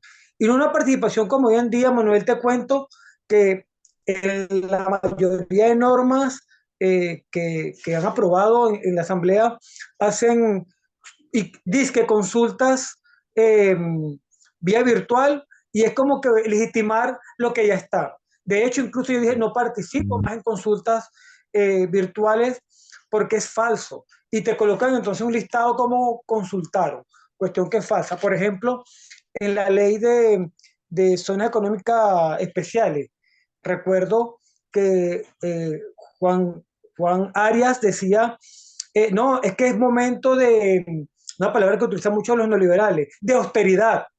Y yo le decía, pero tú me estás hablando del mismo discurso en el 89 con el paquete económico de la austeridad. entre otras cosas. Lo último para redondear, o el tema, una vez que tengamos la norma, la organización popular que haga cumplir esas normas. Fíjate tú, teníamos una ley muy importante, pero paradójicamente, la marcha 1 de mayo, que nosotros participamos con el movimiento de niños, no había una pancarta, no habían consignas, no había un documento que planteara el salario, y era multitudinaria. Con todo respeto, sin egocentrismo, la Corenat fue una de las pocas organizaciones que entregó un comunicado hablando, entre otros derechos, hablando también del salario justo, porque un niño decía, mi papá gana muy mal, vamos a plantear un salario justo. Okay. Entonces, necesitamos, además de eso, para la aplicabilidad de las normas, además de la participación, una organización propia de la población que demande del cumplimiento de la misma. Muchas gracias, Nelson. Con tu intervención rescato no solo la importancia de la organización y la participación, sino que en tu intervención quedó claro también la importancia del debate sobre las teorías y los conceptos. Por ejemplo, el debate sobre trabajo de las infancias, ¿no? O sea, ahí queda claro que ahí también hay una serie de debates que son necesarios dar, porque quien controle esas narrativas va a controlar también la concepción de cómo luchar o no y por qué de reconocer o no reconocer derechos. Pero chévere, gracias por compartir ese testimonio también. Thais, ¿habías pedido la palabra? Sí, sobre el tema jurídico, ¿no? Normativo, y que hablabas o reflexionando sobre el tema en Venezuela, yo creo que uno de los elementos es que el tema de la participación, muchas veces, así sea un proceso protagónico, muchas veces no representa a la sociedad entera, sino a grupos, a vanguardias, ¿no? Y que tiene una legitimidad, por supuesto, muy importante, y que son una vanguardia que lleva, hace que se conquiste una normativa que es para toda la sociedad. Por ejemplo, aquí está el caso de los inquilinos y las inquilinas. Hay una ley sobre el tema que regula los alquileres. Está el tema de las trabajadoras residenciales. Son leyes que conquistaron el movimiento de pobladores. Pero, por ejemplo, la mayoría de las trabajadoras residenciales, se les llama así, generalmente son mujeres y señoras mayores las que limpian en edificios y viven en esos edificios, no conocen esa ley, no conocen esa ley. E incluso con la misma ley del trabajo, tenemos un tema bien preocupante, que es una ley que promulgó el propio presidente Chávez. Digamos que él puede formar parte de esa vanguardia como revolucionario, ¿no? Porque él lo hizo incluso siendo, o sea, se podría llamar como un subversivo, porque daba golpes al capital, a la burguesía, haciendo esta ley. Pero en este contexto es una ley que no se cumple, y la mayoría de la población no conoce cuáles son sus derechos. Y lo preocupante es que la juventud no tiene ni idea de qué es un contrato colectivo, por ejemplo. Para ellos es como una cosa irreal el tema de que puedan tener una contratación que implique una jubilación, que sea todo eso que implique prestaciones sociales. Y tú les hablas y parece que fuera como que en un pasado muy lejano que eso existió. Y no, fue un pasado reciente, o sea, hace 10 años, hace 12 años. Entonces, hay un tema cultural importante que como izquierda, como revolucionarios, tenemos que batallar y volver a luchar por instalar eso en los imaginarios sociales, que tenemos todo en contra, los medios de comunicación. O sea, hay toda una hegemonía que apuesta a la pérdida de los derechos de la gente, y nuevas formas de trabajo que van transgrediendo todo eso, ¿no? Y van incluso modificando las relaciones y el mundo del trabajo. ¿Cómo hacerlo? Está complicado, pero siento que parte del avance de las burguesías en irnos quitando nuestros derechos pasa por esa desinformación, por ese tema cultural. Y que ahí volvemos al punto de que, bueno, el hecho de que se conquiste una normativa no pasa por la garantía de que esa normativa se va a cumplir para todas y todos. Ajá. Excelente, Thais. Eso. Voy voy a leer un comentario que puso Xiomara. Xiomara, te damos la bienvenida, una alegría verte. Xiomara puso en el chat, luego de la expedición de una norma, se sigue la disputa por los sentidos de la norma, por la norma, cómo se va a concretar en la cotidianidad. Y esa disputa incluso, bueno, eso cómo se va a traducir, cómo se va a hacer efectivo y cómo va a ser o no apropiada por la gente. Porque eso va a ser fundamental para que sea una herramienta efectivamente al servicio de los procesos de lucha. Y quiero aprovechar también, Silvio había puesto antes en el debate a propósito de la participación, es decir, indudablemente tiene que existir la participación activa y protagónica, tanto de manera personal y colectiva como comunidad organizada, que permita defender nuestros derechos desde los más básicos y elementales hasta los de menor prioridad. Bueno, ahí el tema de qué va a ser prioritario o no prioritario, eso se tendrá que discernir en cada contexto, en cada colectivo.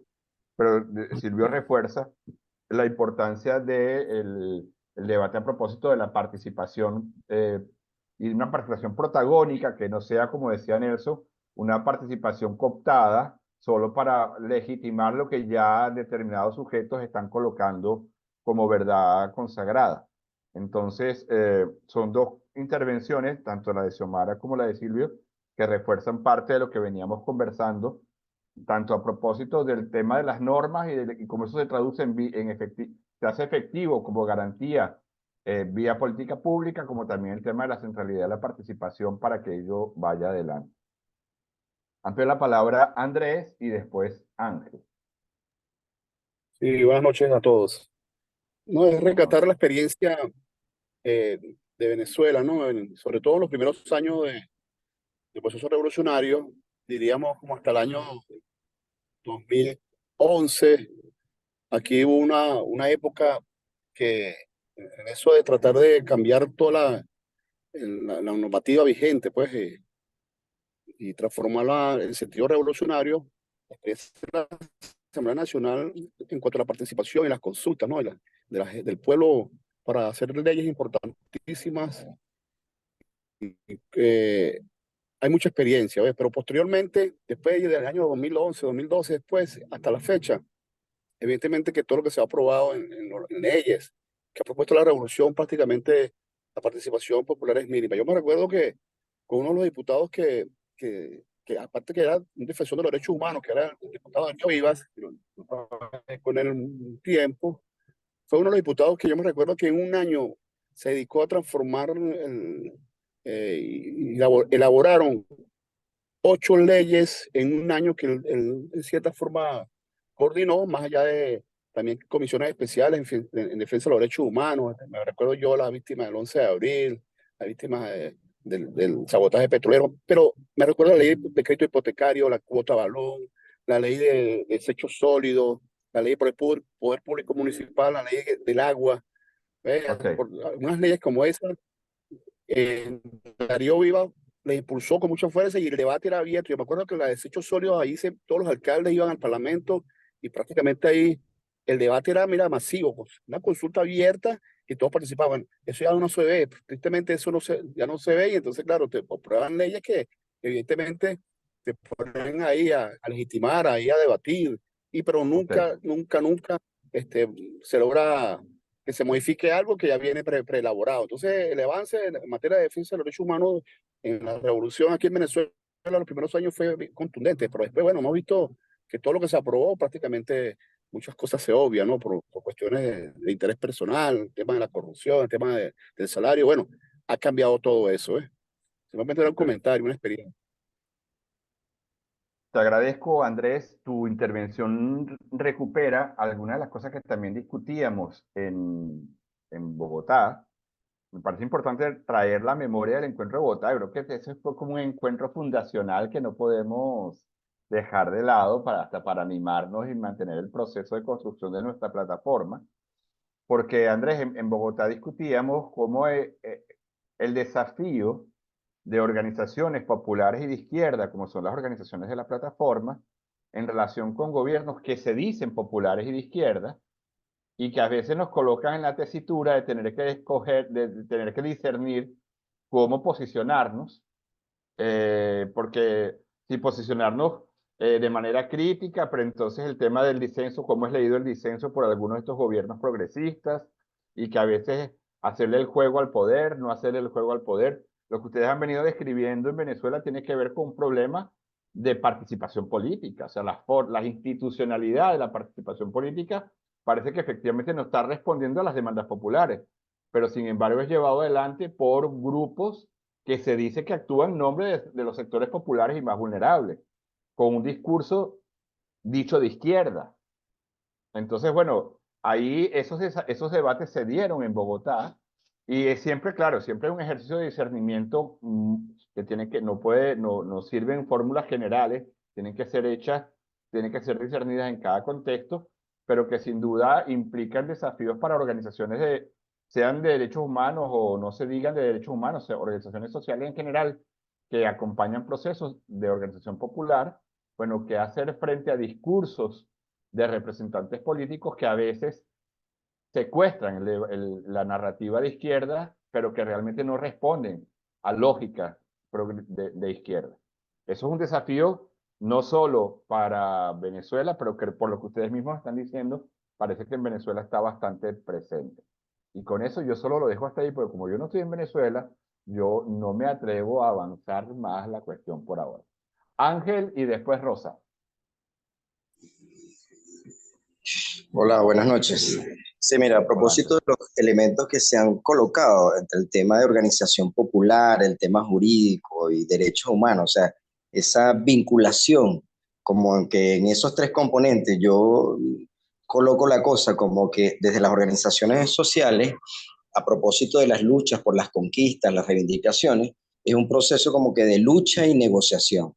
Lucha en la calle, movilización social, llevar y dar coñazo, golpe, como para que los demás entiendan, y negociar, pues, en algunos de los casos. Y eso es un proceso continuo, porque lo decíamos también en un principio, y de alguna manera Julio también lo mencionó, o sea, el tema de derechos humanos como conquista, no solamente, la conquista no es solamente el reconocimiento, sino el ejercicio, el goce, todo eso es lo que ya aquí se ha tocado, y inclusive mantener y evitar que se retroceda en cuanto a esos derechos conquistados. Entonces, el movimiento social, el movimiento popular, en ese proceso de reivindicación, desde una postura contrahegemónica, es una permanente lucha y negociación en esos escenarios. Pero además no solamente en la lucha y negociación en el plano nacional, sino también en el plano internacional, porque entonces, ¿cuál es el otro problema? Lo contrahegemónico es cómo se coloca también una visión eurocéntrica en las leyes que se debaten en nuestros países. Y hablo, por ejemplo, en el caso de los niños, y disculpen que Nelson, yo y los otros hablamos desde la experiencia, pues, porque desde el trabajo social y político que venimos desarrollando, los niños trabajadores bolivianos lograron una hazaña histórica en el 2014, y es el reconocimiento de la protección del derecho de los niños trabajadores por debajo de los 14 años, hasta los 10. Y eso fue un proceso de lucha y negociación, porque inclusive los muchachos estaban colocando la cosa en la calle, entonces la policía los reprimió, eso fue todo un escándalo. Evo estaba en Europa, cuando llegó Evo mandó a parar la cosa y hubo esos encuentros entre Evo y los niños trabajadores. Bueno, nosotros celebramos todo ese proceso, pero al mes siguiente los parlamentarios de las fracciones de la socialdemocracia, la democracia cristiana en Europa, en el Parlamento Europeo, amenazaron a Bolivia con sancionar al Estado boliviano por incumplimiento de los convenios internacionales, por los convenios de la OIT y toda esa cosa. Entonces, Europa, esa visión eurocéntrica, se impuso porque finalmente lo que se había conquistado, y a través del defensor del pueblo boliviano y digamos, un pronunciamiento del Tribunal Supremo de Justicia de Bolivia, el Estado boliviano tuvo que revisar la norma nuevamente y cumplir con lo que estaban diciendo los organismos internacionales, y fue un golpe para las organizaciones de niños trabajadores que tuvieron su máxima expresión de lucha justamente ahí. Y por supuesto que se sintieron desanimados y toda esa cosa, pero es parte de la lucha permanente que de nosotros debemos tener. Pasa lo mismo ahorita con los trabajadores y las trabajadoras en Venezuela, que sin modificar la ley, en la práctica no se aplica y es prácticamente lo mismo. Entonces, ¿cómo reconstruir la emotividad del movimiento social y popular que, a pesar de las adversidades, la necesidad de que las conquistas tienen que ser permanentes, que hay que ser vigilante, que hay que seguir en ese proceso de lucha. Es, digamos, la parte educativa que a nosotros nos toca colocar también cuando estamos hablando de derechos humanos. No solamente en su historia, digamos, en las características y todas esas cosas, sino también colocar en todos esos procesos de educación que tiene que ser un proceso permanente de defensa. Gracias. Excelente, Ángel. Lo decíamos, ¿te acuerdas ya en la sesión pasada? La lucha no es solo por la conquista, sino por la manutención, porque el discurso liberal va a decir que los derechos son irreversibles, pero bueno, cualquier trabajador, trabajadora de nuestros pueblos puede evidenciar cómo los derechos se pierden. Si no se mantienen en la lucha, los derechos se pierden. Y eso es una constatación, bueno, con los procesos de austericidio implementados en el neoliberalismo, es recorte de derechos sociales permanentemente, o la pérdida de derechos del mundo del trabajo en el marco del neoliberalismo. Son constataciones que no solo es ganar derechos, conquistar derechos, sino mantener esos derechos, e incluso irlos actualizando en los nuevos contextos, porque ahí las realidades, las formas tecnológicas, etcétera, van a implicar nuevas formulaciones de esos derechos conquistados. Gracias, Ángel.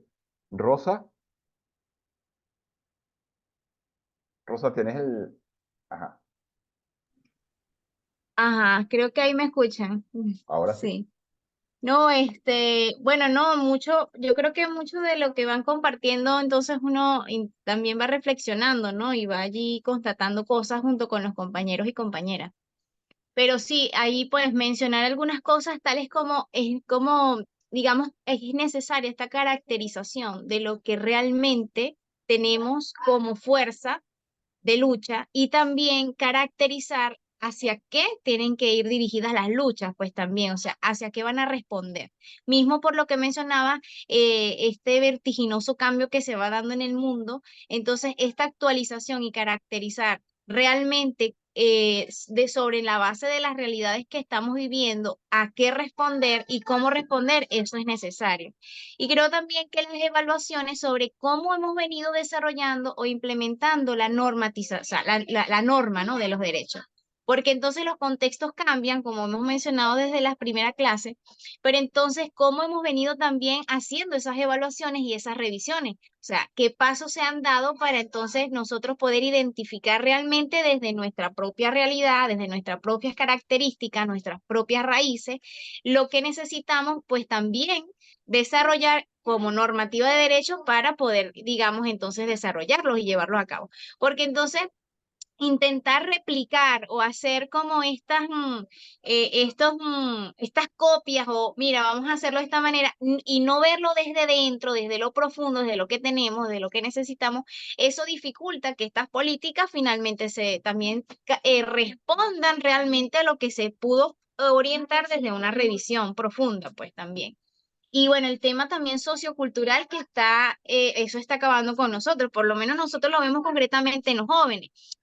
Los jóvenes, o sea, andamos mirando que hay muchos jóvenes que se piensan que por tener la vida que llevan es lo normal. Entonces, estamos bajo una imposición constante desde que nacemos a que debemos pensar y actuar cómo entonces el mundo se nos está presentando, pero entonces es necesaria esta profunda revisión justamente, esta educación complementaria también, para nosotros poder contrastar. ¿Será que realmente por haber o por tener la condición que tengo es así como debo vivir y no puedo pensarme en un cambio real? Entonces son las cosas a los que nos enfrentamos, por lo menos nosotros en el movimiento, y es duro porque entonces enfrentarte a jóvenes que están desesperanzados y que creen que esa desesperanza es lo normal y entonces no hay esa búsqueda de transformación. Entonces acá hace falta una información bastante profunda de lo que realmente debe ser normal o más allá de lo normal, lo que realmente debe ser digno para vivir, pues para cubrir necesidades básicas y desarrollarnos como seres humanos, ¿no? Entonces, bueno, por allí me quedo con eso y escuchando. Muchas gracias, Rosa. Recuerdas que en la primera clase ya hablábamos del peligro de la palabra normal o natural, ¿no? Porque normalizamos cosas, es una estrategia del poder. la normalización de las determinadas prácticas, de determinadas condiciones, o la naturalización de determinadas situaciones que son contrarias a las condiciones de vida que queremos construir para todos y todas. Ahora, lo que tú planteas sobre la necesidad de actualizar y de actualizar desde nuestras realidades, yo quería traerles un ejemplo muy concreto de actualización de luchas. Uno de los procesos en curso acá en Brasil, muy fuerte en materia del mundo del trabajo, tiene que ver con los entregadores de aplicativos. Buena parte, digamos, de los sectores más vulnerables del campo, del mundo de los trabajadores, son los entregadores. En cada país tienen una empresa distinta, que si Rappi o iFood, o no sé qué, Globo, tienen distintos nombres. Pero hay muchas diferencias entre cada país sobre cómo se regula el mundo del trabajo a través de aplicativos, porque, por ejemplo, en Brasil, y eso es una tragedia, el Tribunal Supremo está prácticamente estableciendo que de hecho los entregadores de aplicativos no son trabajadores, no hay vínculo laboral porque son socios o son, ¿sabes? Ese cuentico neoliberal. A mí en eso me ayudó mucho escuchar una conferencia del profesor Antonio Bailos, que es un tipo genial del derecho del trabajo en España, que Antonio Bailos además es asesor de la Central de Trabajador, de la CGT, la Central General de Trabajo en España. Decía, en este momento un sindicato que no esté sentado a disputar el algoritmo no sabe lo que está haciendo. Fíjense, la disputa va a disputar ahora el algoritmo, porque es en el algoritmo donde se están estableciendo las condiciones, donde se están estableciendo si el trabajador, cómo va o no a trabajar el trabajador. Entonces, el sindicato tiene que ser capaz de disputar el algoritmo, disputar el diseño del algoritmo. Pero entonces, claro, fíjense, ese mundo del trabajo que ahora está cada vez más desplazándose. No sé cómo está en Venezuela con las tragedias del Internet en Venezuela, no sé si eso está siendo posible, pero por ejemplo, el mundo del trabajo en muchos de nuestros países, en Europa eso está clarísimo, con el tema de la robotización, además los desafíos que va a implicar la inteligencia artificial, que va en los próximos 5 o 10 años va a tomar cuenta de buena parte del mundo digital, y que va no solo a generar desempleo, sino que va a afectar las condiciones de trabajo. Entonces, o somos capaces de entender también ahí los procesos de lucha, o bueno, no estamos actualizando los desafíos que se nos presentan para construir condiciones de vida dignas. Eso solo por poner un ejemplo concretísimo de cómo las luchas por derechos se van actualizando en los nuevos contextos, también en los nuevos contextos tecnológicos. Ana, tienes el micrófono cerrado. Tu algoritmo no te permite abrir el micrófono si...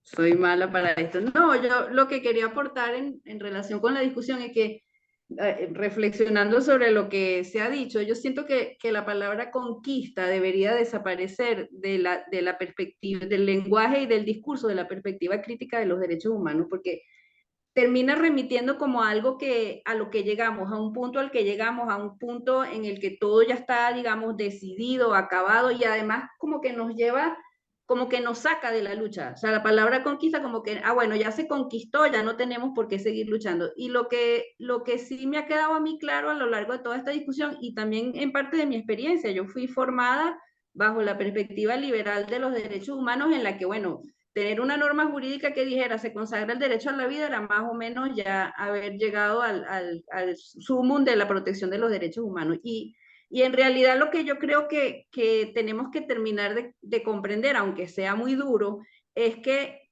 todos los derechos, ya lo decía Ángel por ahí, son un proceso permanente de lucha. O sea, lo que nosotros tenemos hoy conquistado jurídicamente mañana puede no estar, que es además que es lo que está pasando ya en Argentina, lo hemos dicho, o lo que está pasando en Venezuela, donde hay derechos conquistados que no se están cumpliendo. Entonces, depende de nosotras y de nosotros que eso se cumpla, independientemente de que exista una política pública que los proteja, de que exista una norma jurídica que los proteja, e incluso todo el tema sociocultural es además un tema muy cambiante, o sea, la forma en que comprenden los jóvenes el mundo de hoy era muy distinta al momento en que se formularon todas esas, digamos, instrumentos o formas de proteger los derechos humanos o formas de lucha. Entonces, incluso las formas de lucha tienen que ir adaptándose a lo que está ocurriendo en el contexto. Así que mi gran conclusión es que no podemos, digamos, cansarnos de la lucha por los derechos humanos porque permanentemente la tenemos que estar cambiando, retroalimentando, inventando y sobre todo siendo parte de ella. No podemos dejarla en que, bueno, necesitamos que no sé, que la política pública la construyan otros. El tema de la participación también me parece que es sumamente importante. La participación no solamente de la construcción, sino de la participación activa en su ejecución y en su monitoreo.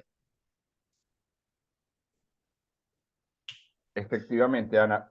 Bueno, compas, yo quería solo cerrar el debate para dejar planteado lo que sigue para la próxima semana y también anunciar un poco cuál va a ser la dinámica entre esta sesión y la próxima sesión dentro de 15 días, porque vamos a cambiar la dinámica. Fíjense, de las cosas que han ido ya apareciendo, y creo que con la última conversación a propósito de lo que los jóvenes naturalizan, pero no es que lo naturalizan en abstracto, lo naturalizan porque sus condiciones materiales, que establecen condiciones también de conciencia, llevan a esa lógica, ¿no? Entonces, el mundo, digamos, la hegemonía neoliberal, la racionalidad neoliberal que se instala en nuestros países ya hace un buen tiempo y en la cual todos vivimos, crea condiciones de conciencia o de no conciencia, como lo queramos llamar, que condicionan los procesos de lucha por derechos. Entonces, lo que me parece interesante para el próximo encuentro dentro de 15 días es que nos foquemos en el debate sobre derechos humanos y estructuras sociales y estructuras de poder. Quiero decir, derechos humanos y capitalismo, capitalismo / neoliberalismo, derechos humanos y racismo, derechos humanos y patriarcado. O sea, esas estructuras que condicionan incluso las formas de conciencia, ¿no? Son condiciones materiales y condiciones subjetivas, ¿sí? Entonces, el debate sobre derechos humanos y estructuras de poder, y hay un otro debate que se ha ido quedando en el tintero y que viendo aquí a Xiomara, porque Xiomara trabaja y lleva adelante la gente del IPC, tiene un trabajo interesantísimo con materia de derechos de la naturaleza, que es un debate que está siendo dado, un proceso de construcción de derechos que está siendo dado en nuestros pueblos de América Latina y que confronta el discurso eurocéntrico de los derechos humanos, que es el tema de la universalidad de los derechos, ¿no? Entonces, esos debates, universalidad de los derechos, el eurocentrismo en los derechos, el tema de derechos humanos y estructuras de poder, patriarcado, racismo, neoliberalismo, son debates que han ido quedando y que son los debates que les proponemos para el próximo encuentro dentro de 15 días. ¿Sí? Algunos de esos debates, o si los podemos dar todos mejor. ¿Por qué enuncio los temas? No para que se restrinjan solo a esos temas, sino porque las dinámicas que le queremos proponer, igual lo vamos a escribir en el chat, es que nosotros no vamos a poner las preguntas, las preguntas generadoras del próximo encuentro, sino que lo que le queremos pedir es que ustedes pongan las preguntas. Y por eso estamos sugiriendo los temas, estoy recogiendo los temas que podrían ser los temas del próximo encuentro, pero pueden ser otros. Va a depender de qué, de las preguntas. ¿Qué preguntas se han ido generando a lo largo de este proceso? Ya llevamos 3 encuentros. ¿Qué preguntas creen que sería interesante para seguir desarrollando? Yo he propuesto el tema de derechos humanos y estructuras de poder, patriarcado, racismo, capitalismo, o el eurocentrismo, etcétera. Pero podrían ser otras las preguntas también. Entonces, la propuesta metodológica para su participación es que incluso si ustedes ponen preguntas y las podemos comenzar ya también a discutir en el chat muchísimo mejor, les pedimos que ustedes pongan las preguntas para el próximo encuentro. ¿Qué temas, qué preguntas podrían orientar el debate para seguir profundizando la construcción colectiva a propósito de derechos humanos desde el pensamiento crítico. Esa es la propuesta metodológica que les dejamos planteada para estos próximos 15 días, y entonces nos encontraríamos nuevamente el día 20 de mayo. No sé, Ana, Marta, Lía, ¿tienen algún comentario, algún complemento a esto que estamos formulando ahora? Bueno, si no hay ningún otro comentario, ninguna otra observación, lo dejaríamos hasta aquí por hoy.